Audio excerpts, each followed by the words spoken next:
Right, we're back on. Okay. Hi guys, this is Charles1K92 here, and today is week 4 of our Assassin's Creed's countdown for AC Origins. So, week 4, what are we going to be talking about? So last week I did say that we were going to be going on about Assassin's Creed's Rogue and Unity. Both of these games were released at the same time in November 2014. For North America on the 11th, Australia and Europe on the 13th of November, and in Japan, December the 11th. So, both of these games were released at the same time. Why? What was the reason for it? Marketing, or because they wanted to cram out a second game to get a bit more cash? Well, there's a reason for this. Not for the game and cash part. Okay, so, both of these games, in some way or another, are actually linked together, due to something that takes place through Rogue that makes sense for Unity. But we're going to try and see if we can cover both games in one episode, if we can. So, let's try. So, let's take Rogue. So, what is Rogue about? Rogue is about an assassin changing his allegiance from the Assassins to the Templar cause. Now, who is this person that we follow? This person is none other than Shay Cormac, or Shay Patrick Cormac, which is his full name. He is from Irish descent immigrants who immigrated over to the American colonies to seek a better life. Shay Cormac was born on the 12th of September in 1731. There is no confirmed date of death for this character, for this man, since it's still mysterious, even from Abstergo's archives. Not even they seem to have it on record. So, his affiliations were with the Assassin Colonial Brotherhood and with the Colonial Templar Rite, and he was also a part of the Royal Navy as well, and he also crewed a ship known as the Morrigan, which he took under his control during the time of being an assassin, and still captained it until, well, he was still captain of it when he was a Templar. So, now how does Shay become an assassin? So, Shay was not born into the Brotherhood at all. So, go figure. Just like Edward Kenway, they were not born into the Brotherhood, they were more or less recruited into it. However, Shay's recruitment happened at a much more earlier age. Both of his parents died when he was probably a child, and his childhood friend Liam O'Brien became an assassin as well. So he took Shay in at the same time, and they were both mentored by Achilles Devonport, who was Connor's mentor in Assassin's Creed 3.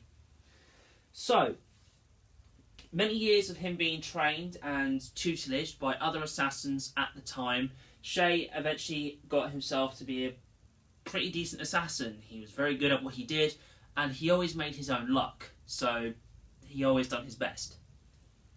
At any case, eventually something transpired in 1751. The Templars stole 2 pieces of Eden, or ancient artefacts, one of them being a box and another being a manuscript. Now, the box has been referenced in many different AC games and an Assassin's Creed movie.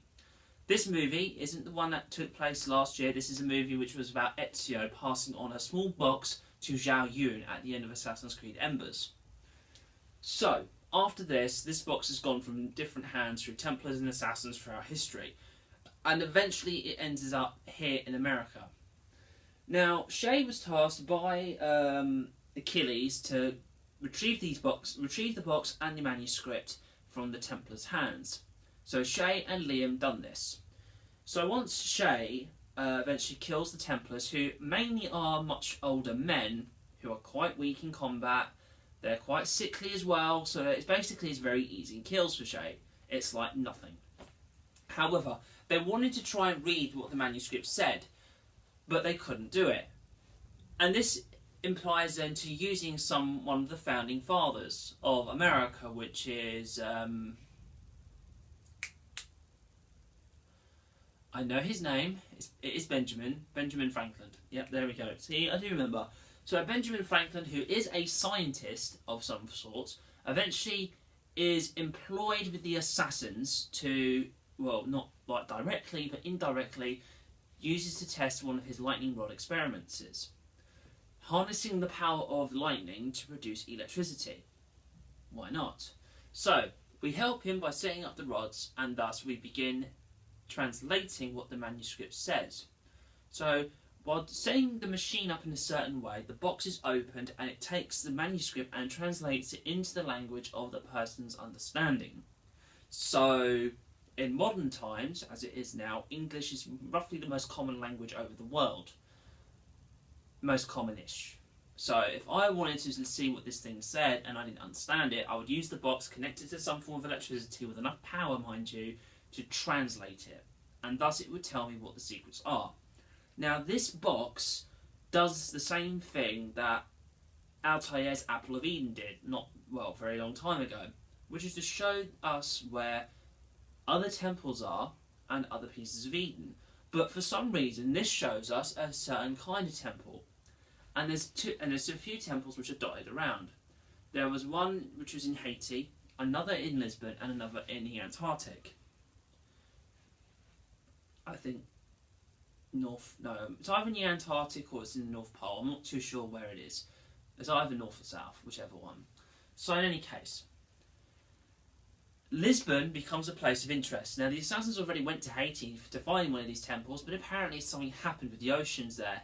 There was a huge earthquake and the temple was lost. So it was coincidence, apparently, from the accounts of Adewale, who is an assassin that we did see from Assassin's Creed 4, Black Flag, and Freedom Cry.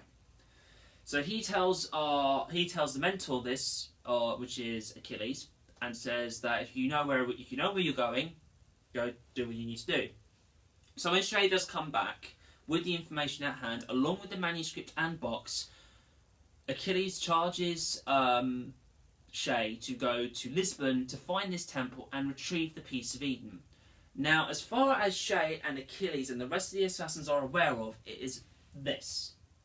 They are after the apple. Seems fair, right? Because, of course, it's going to be an apple of Eden. Because Achilles is read up on everything possible that all the assassins have had throughout their history. So he's going under the pretenses that this is an apple. Probably one of which maybe Ezio might have found during his lifetime, but that wouldn't make sense because that piece of Eden is in Vatican Vault. Not Vatican Vault, it's in Juno. It is underneath the Colosseum. So this must be a new apple which no one has found since for whenever. So, Shay makes his trip to Lisbon, leaving his ship, the Morrigan, behind in New York, under the charge of Hope Jensen, is it? Hope Jensen? Yeah, Hope Jensen. So she says that she'll look after the Morrigan while Shay is away. Now, eventually Shay arrives at Lisbon. He's very excited, in a sense, and thrilled that he's going to find a piece of Eden. He's actually going to be helping the Brotherhood. But he is kind of questioning the Brotherhood's motives, because considering his last few kills, these were old, frail men, so it's like that he killed that. They are Templars, but for him, they're more or less like, they couldn't even do anything if they wanted to. We're too strong, so it's like, we're just literally kicking them in the ground. But in any case, Shay eventually gets there. He finds his way into the vault and navigates his way through. Once he arrives, he finds that this piece of Eden is not an apple, it's something else. So he looks at it very carefully and he goes, okay, so all this trouble for this artifact. Okay, better go take it. So he takes it very carefully. He's very careful not to trigger anything. So like anybody who's like this is going to go, okay, taking your time, you pick it up, cool. And basically it does an Indiana Jones to him. It crumbles in his hand. Well, an Indiana Jones is kind of like when the thing collapses down and whatnot. But in any case, the temple reacts violently. The piece of Eden is broken and an earthquake begins. Shay flees from the temple, luckily enough not to be taken alive. Well, not taken alive, crushed alive, sorry. Once he gets out, he starts to see the whole, not just the temple is shaking, but the entire city is shaking from this earthquake. Now Shay, in a panic, starts to run to the port, to the docks. On his way, he's jumping from building to building that's collapsing, going through interiors of the building and exiting them, whilst also scaling up, down and going through the city. On his way, he's seeing hundreds of people, maybe thousands of people, dying on the streets. He eventually jumps onto the ship that he most likely arrived on. And let's just put it to the point of which where the people on the ship are devastated that this has happened in Lisbon. They're like, fuck. Jesus, this is something from God. Something has happened. And Shay is keeping his mouth shut about this. He's going, I can't believe what I've just done. He's broken a tenet of the creed in his mind, which he has done. He's killed innocents, not directly, but indirectly. So, keeping in mind, it's quite a long trip back to America, even from Lisbon. So it's like, how am I going to explain this? Because at this time, you know, there's no form of internet, there's no form of other communication. Even if he tried to send a bird to America, it wouldn't get there in time. So, he arrives back at America. Probably, I won't say at Devonport, but probably somewhere else. Maybe Boston or New York. And upon his arrival, he then takes a horse and goes back to the homestead. Furious and enraged. He arrives at the homestead, makes his way to Achilles' room, and basically has a shouting match with him, telling him what the fuck happened in Haiti happened in Lisbon. We should not touch these things, they are dangerous. So Hope has somehow chased him, probably either from New York or she saw him charge up the stairs and whatnot, and she eventually stops Shay from doing something that he might later on regret. So she's backing up Achilles, saying, you know, Achilles would never have done anything to cause anyone harm or threat. And Shay is very upset, he's very distraught, and he is chucked out of the manor. So he's sitting by a campfire at night, thinking, no, I can't, this cannot be right, I have to stop this from happening again. So, instead of calming down, he acts on rationality from his own side. This is something that I believe Shay shouldn't have done. Shay should have just taken his time, calmed down, and tried to speak to Achilles the next day, in the morning, where things could be a little bit more eased. But in any case, Shay wants to act quickly, because, again, the weight of the amount of many people who have died is affecting his judgment. That's how I personally feel. When I first saw this, I thought, the fuck it's not Shay's fault. Generally it isn't. It's not his fault and it's not the Brotherhood's fault because they don't know what they're dealing with. But because Shay has dealt with this firsthand, he would have been very capable of explaining what happened. If he had the chance to. But he didn't. He acted on instinct and rationality. So, Shay goes back into the manor, finds out where the manuscript is hidden, because you need to have the manuscript in order to find out where the next location is. So if he takes this away from the assassins and hides it, which I think is what he was trying to do, the assassins would eventually abandon this thing and no longer look for it. But again, this is Shay thinking irrationally here, so he's not using his common sense. So he steals the book and he already knows there's no going back now. If someone catches him doing this, he's fucked. And lo and behold, Achilles is standing in the doorway, asking Shay, what are you doing? Stealing from your brothers and sisters? Betraying me? And for what? And then Shay says that he has to do this, that if we continue going for these artifacts, it's just going to cause the world to end. And we do not have the right, or we don't have the right to do this. The right, we have the responsibility, says Achilles. This causes the two of them to have a tussle, and eventually Shay is forced out of the window. He lands in a nearby brush, and eventually Achilles shouts out to the rest of the assassins in the homestead to stop Shay. Not to kill him, but just to stop him. Now, there are other assassins, and they have their other ships docked near the homestead, near the where the Aquila would be, but it's not there. So basically, he's got mortar fire which is coming on at him, and he has the assassins pursuing him as he goes from one place to the other throughout the homestead. And eventually, he comes to a cliffside, and the assassins that stand before him are his friend Liam, Hope, Achilles, Chevalier, and Kasegawase, and a few other assassins who are unknown. Hope tries to tell Shay not to do anything, just stop. And Shay is, I think at this point, if I remember correctly, he is literally shattered. He cannot. The amount of guilt that he has on his shoulders is unbearable, I assume. So quoting that he cannot stop all those souls lost. Now, At this point in time, if I was somebody within the Brotherhood and I was near to Achilles, I'd say, listen, could we at least just hear him out before he does anything?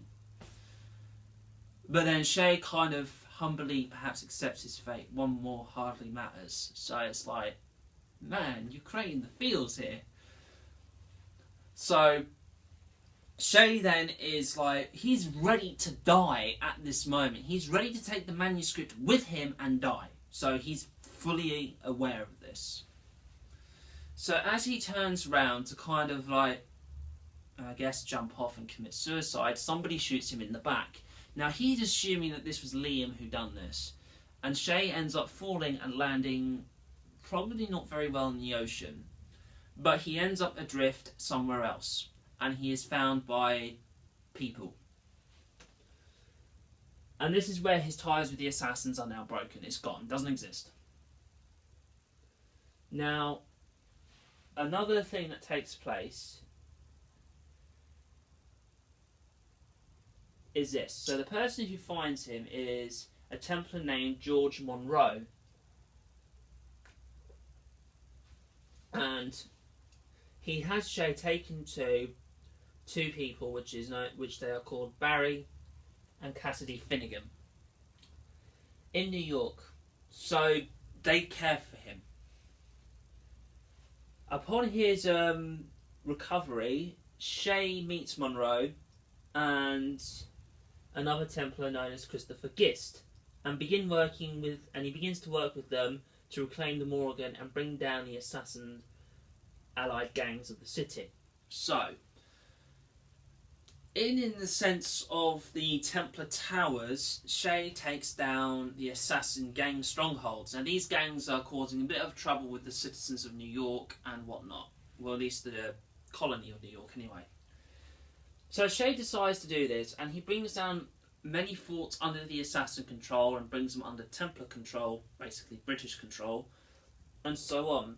And upon this, he meets and works with the Grand Master, Haytham Kenway, who is here to help the British Empire with the 7 Years' War to destroy the colonial assassins by hunting them down and killing them. So,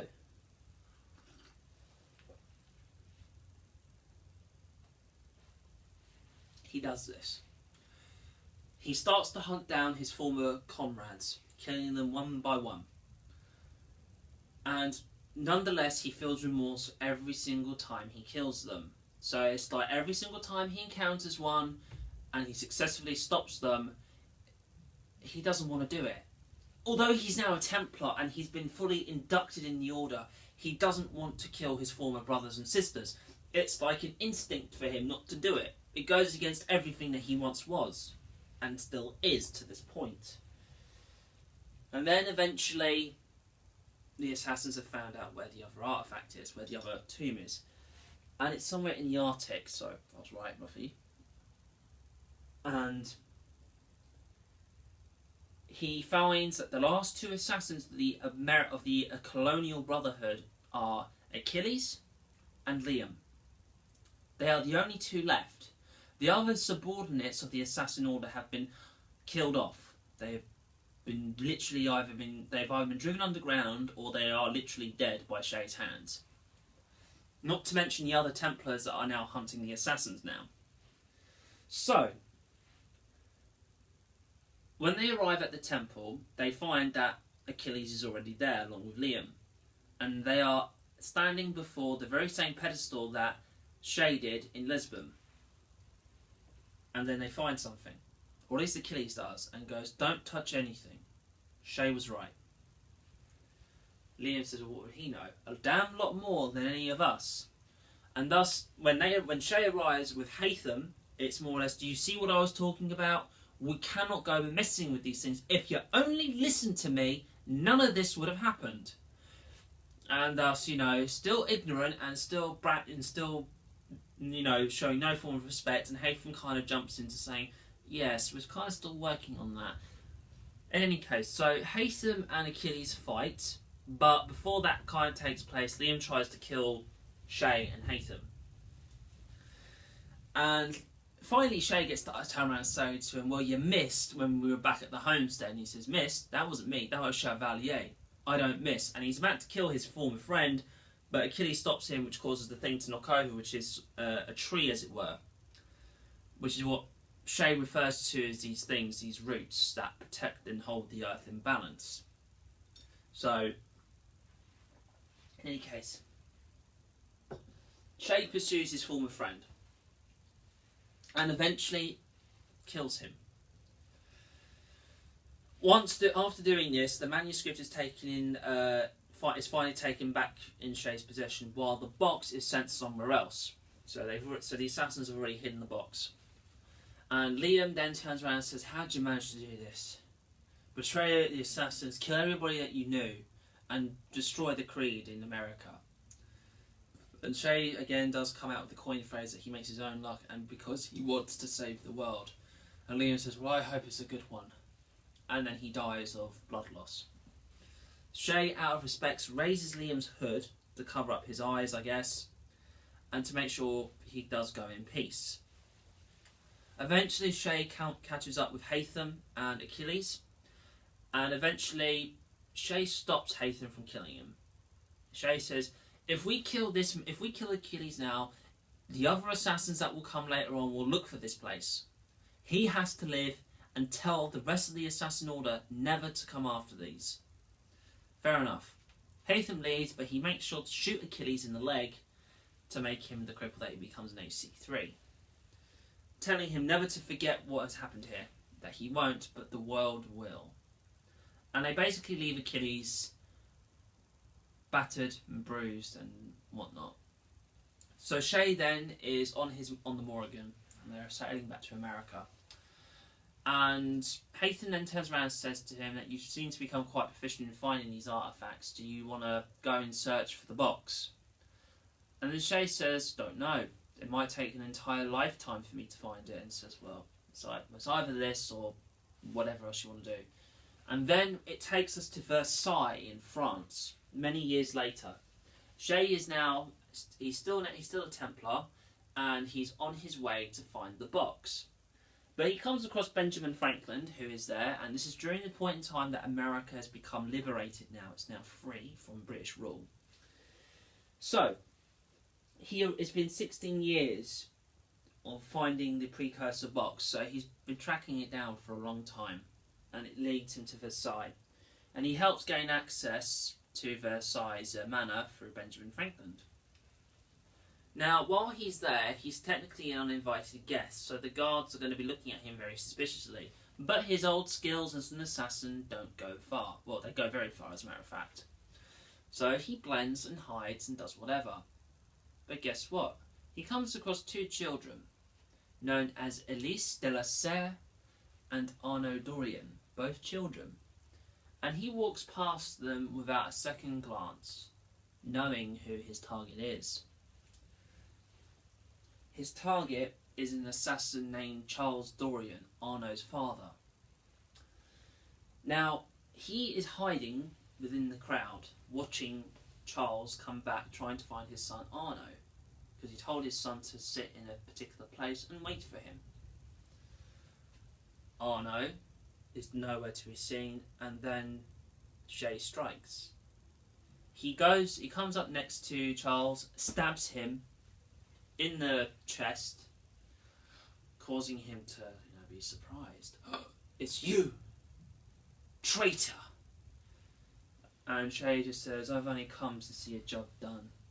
So he searches his body before he dies, takes the box and puts it in his own clothing. Before Charles Dorian dies, he says, oh, Connor and his assassins have seen an end to your colonial right in America. The revolution was won, eventually. So then, Shay then turns around and says, perhaps maybe we should start a revolution of our own. So, as he leaves Charles Dorian and walks off, Charles then stands up, trying to stop the bleeding, but he knows he doesn't have long. Tries to get an attention from another person and drops dead.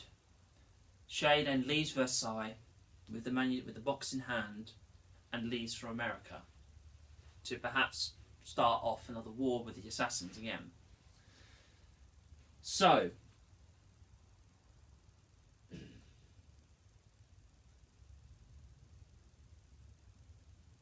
And then, as quoted, Shay says this: "Uphold the principle of our order, and all that of which we stand. Never share our secrets, nor divulge the true nature of our work. Do so until death, whatever the cost. This is my new creed. I am Shay Cormac, Templar of the American Right. I am an older man now, and perhaps wiser. A war and a revolution have ended, and another is about to begin. May the Father of Understanding guide us." And that's the final ending for Shay Cormac. That's the ending of his story of how he betrays the creed and everything else. Now, upon, let's say, going along with this, we need to think about who else is our, where else do we go? And the next person that we come up to is Arno Dorian through Assassin's Creed Unity, again released in the same year as AC Rogue. Now, let's go and find out when Monsieur Dorian was born. So, Arno Dorian was born on the 26th of August 1768 in Versailles in the Kingdom of France. But his full name is Arno Victor Dorian. So, Arno Dorian. He was born into the Brotherhood through his father, and his father, Charles Dorian, was, again, an assassin. Now, Charles Dorian was tasked with one thing, which was to look after the precursor box and make sure that the assassin order in France has a nice, stable, well, not say relationship, but has a nice, stable way of going about his business. He wasn't mentor, he wasn't part of the council, I don't think. He was just a master assassin who was good at his job. Now, we don't know when Arno died, but he was born at the time. Now,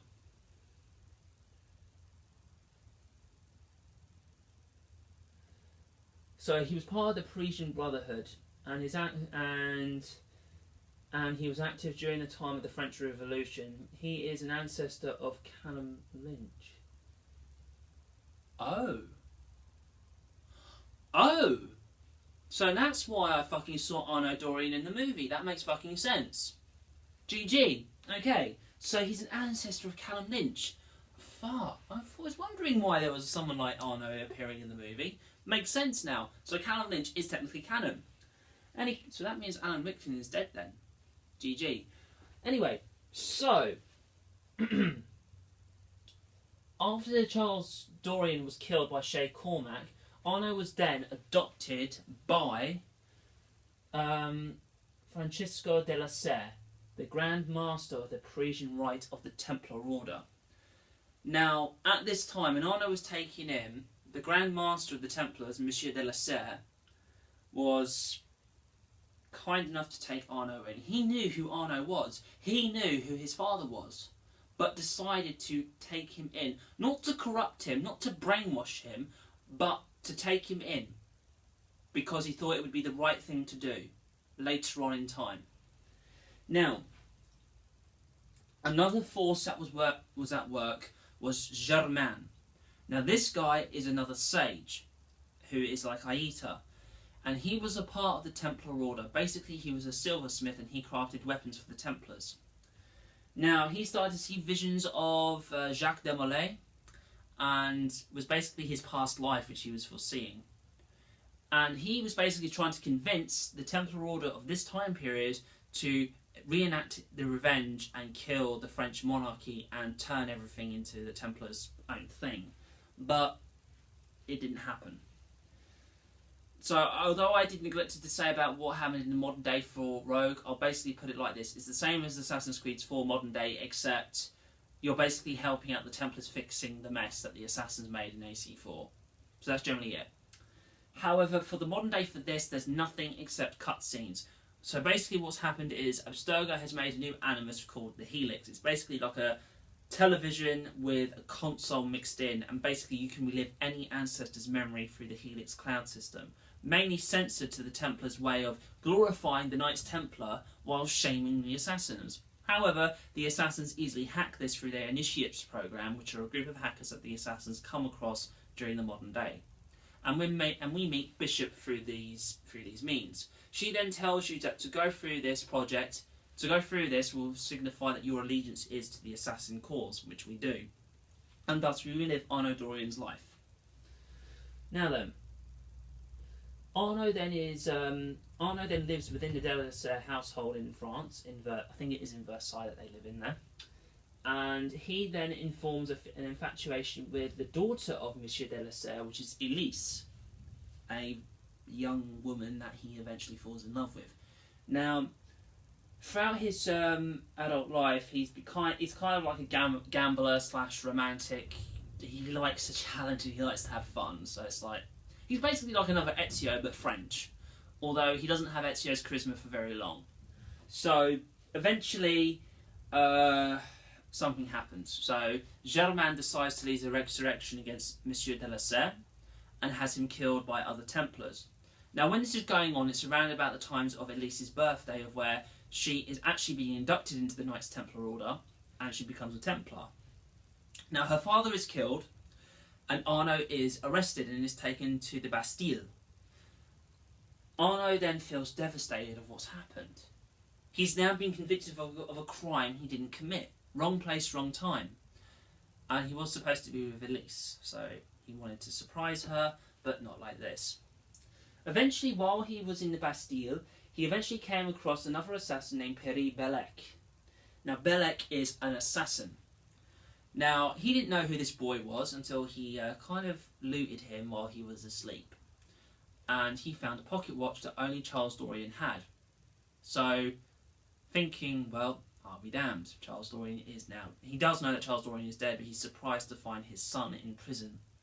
So, he eventually challenges the boy, as he calls Pisspot, to fight him for his thing back, which he does. However, Arno notices something scribbled on the walls of the Bastille, which are the glyphs that Subject 16 left in Abstergo's thing. Now, I don't know how and or why they're here, but they are there.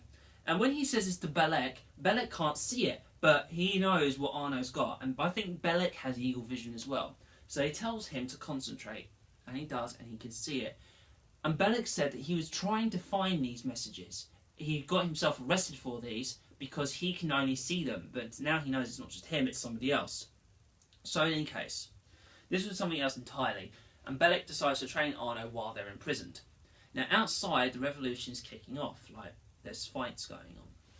Belec, along with Arno, then fight their way out of the Bastille, and they eventually get to the point at the top of the battlements. Now Belec turns around and says to Arno that you should join our brotherhood, you make a perfect fit.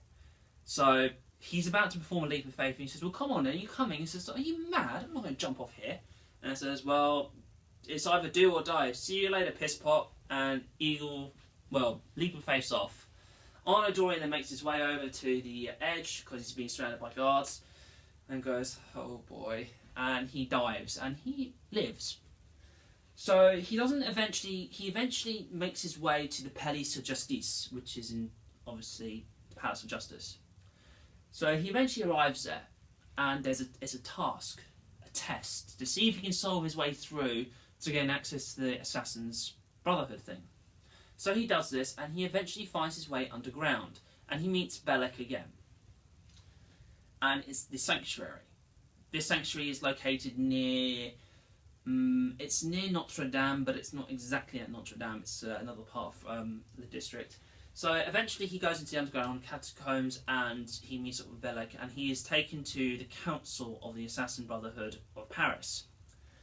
So they are happy to see another Dorian come into the Brotherhood, and they accept him in the order. But is he ready to take the Eagle's path is the question.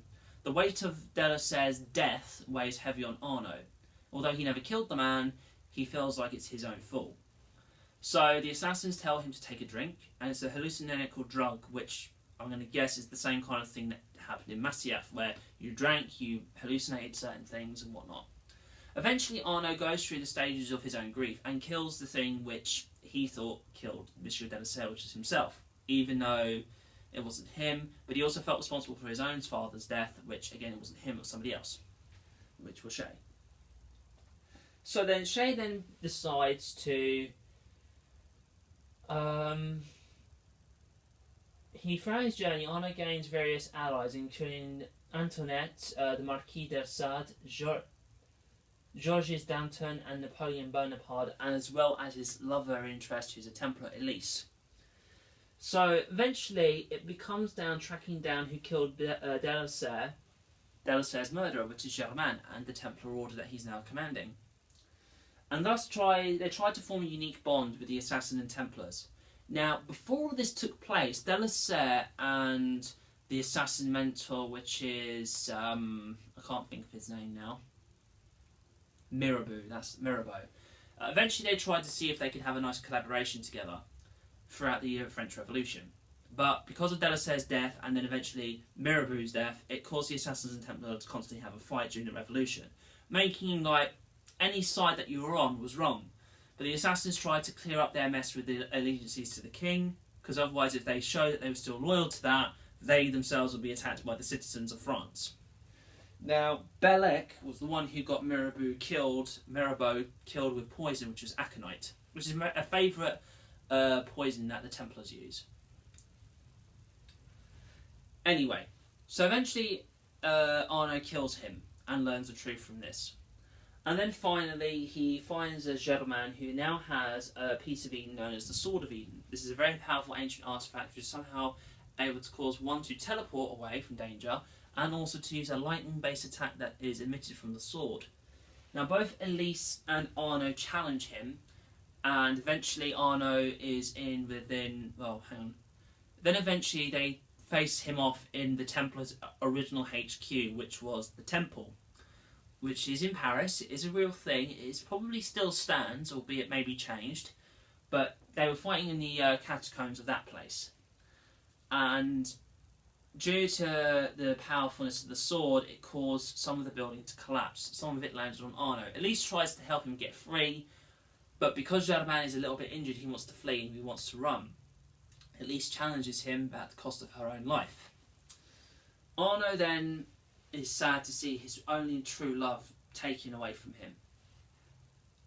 He doesn't want to feel this pain ever again, so he makes his way over to Germain, kneels before him, activates his hidden blade, and very satisfyingly, even as for me, although I didn't really like Arno that much, the satisfaction that you get when you slowly see yourself killing somebody, very slowly through the neck, probably through the neck / throat, and driving the blade through very slowly, watching the man's life fade away and then removing it. But then this causes Arno to have a conversation with the man, like we do with every other assassination that we do. We have a small conversation and dialect with whoever we kill. But with Germain, he's the only one who actually talks to you. The others just talk about the past and what happened, but they don't necessarily talk to Arno. Whereas with Germain, he explains of why he did what he did. And then he finally realises that his time has come short and that it's time to pass on. He does so, leaving Arno to take the Sword of Eden for himself, since now the sword is busted. It doesn't do what it's supposed to do. It's basically a common sword, but it has good damage. But I'm going to guess that the Assassin Order left it in Arno's care because, why not? It's just a sword now, can't do anything yet. But then eventually something else happens near the end of Assassin's Creed Unity, which is this. So Arno then decides he leaves the Brotherhood many occasions. After when he tries to deal with things on his own throughout the main game, he's kicked out. And then he's kicked out once again, I guess, roughly afterwards, of his own volition. So, during the Dead Kings DLC, there's something which is underneath Paris, which is another piece of Eden, which is a very powerful piece of Eden. So another apple, but it's in some form of a lantern. And Arno then sees that he sees Napoleon wanting to get this piece of Eden because he's interested in it, because he's already found one within the king's study in the original game, so he actually took a piece of Eden from there. Hence why he became Emperor of France in Assassin's Creed's timeline. So eventually, Arno then works with a child, not in any mean way of course, to stop these bands of thieves and whatnot from corrupting France to save it from itself. And he does so with success. And he takes the piece of Eden out of this lantern that he comes across during this time, and he uses it very efficiently. Now, realising that he must go back to the Brotherhood now, he decides to put the piece of Eden into a box and give this box to another assassin member and tell them, take this to Cairo for Al-Mualim.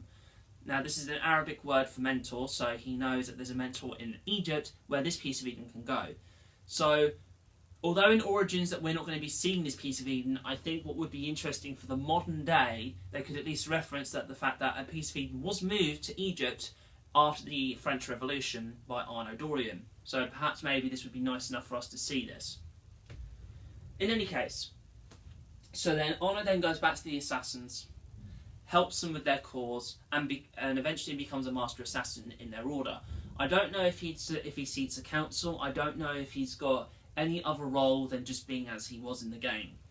So generally that is it. Now I'm going to go over some of the stuff that changed very quick. So in Assassin's Creed Rogue, basically everything stayed the same as 4 and 3, with combat and everything else, and even naval warfare as well. However, with Assassin's Creed Unity, this was for the next generation. This was for the very first time for the next generation console for Assassin's Creed. So, what was changed? Movement. Basically, free running now became a little bit more fluid. It was much more easier now to ascend places if needs be and go down. Combat was changed as well. We can no longer use the hidden blade in combat.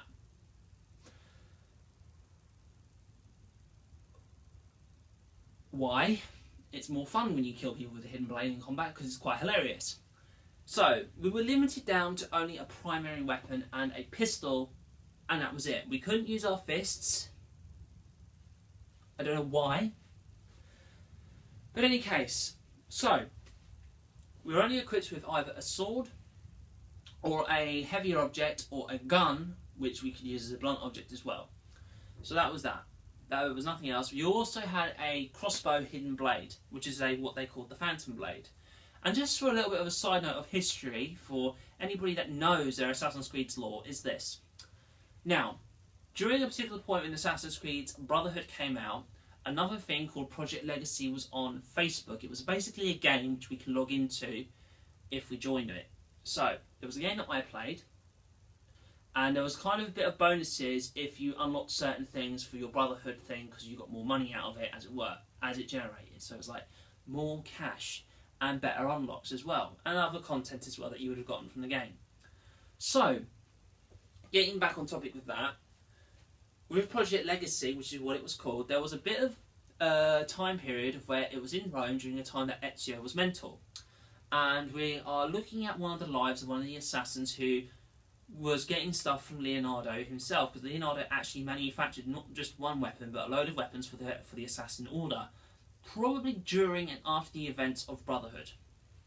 And one of these weapons was similar to this of the Phantom Bow, albeit slightly different. So the Brotherhood, the assassin in question, said to Leonardo, is there a way that we can use the pistol, but much more quieter, because it derives too much attention? So Leonardo played around with this, and eventually a crossbow miniaturized was formed, and it was worn on the hidden blade. So this Phantom Bow is not new. It has been around, it's just that nobody knew about it. Well, at least it hasn't been actually documented, so I hope that if somebody who's watching this video, who may be from Ubisoft, or is somebody who does the wiki, could you at least put this in as actual factual information, because I don't know why this never was put on. But in any case, the Phantom Bow operates as such. It's a much more quieter way and stealthier way to kill your target for a medium to / long range distance. You can also upgrade this to fire more than one shot, and it could also fire a berserk dart as well from the wrist. So if you were to aim a berserk dart and hit somebody, they'd go berserk and start to kill people. Arno's arsenal was also different. He not only had smoke bombs, but he also had poison gases as well, to whittle down his enemy's health. Combat was different as well. So basically there were different levels of guys you went to in different districts. So they could deal more damage or less damage depending on where you were. But also you upgraded your skills as well as you went through. And you can also customise your character of Arno to wear different clothing. Some clothing will give you better stealth. Others will give you more of a brutish kind of look. And others will just make you just normal, I guess. I don't know. But anyway, combat was different. So instead of the block and counter attack, basically you could only block your attacks and then make your attacks as you went. You could also chain your moves as well, so they kept that there. But again, it was very difficult to keep up with the pace. But, you know, shit happens, I guess. But in any case, that was it with Unity. Now, there were glitches, there were things wrong, and there was also this co-op mode where you can play online with friends. So it wasn't like how the previous multiplayer was, where it was game modes where you killed each other. But in this case, you worked together to take down your targets. And this wasn't just limited to co-op missions. You can actually do this for the main story as well. You can actually have somebody else in your arsenal to actually help you. Or you could just be in free mode, not do any story stuff, and you two can go into certain places and reenact certain scenes if you wanted to. But there was this. And you also established your own guilds as well, and you had your own competitions to deal with, and what missions that you ever took on. And generally that's it. So next week we're going to be talking about Assassin's Creed Syndicate and how the game changed finally for us to go to Assassin's Creed Origins. So I hope you guys have enjoyed this video. Please like and subscribe and enjoy the video.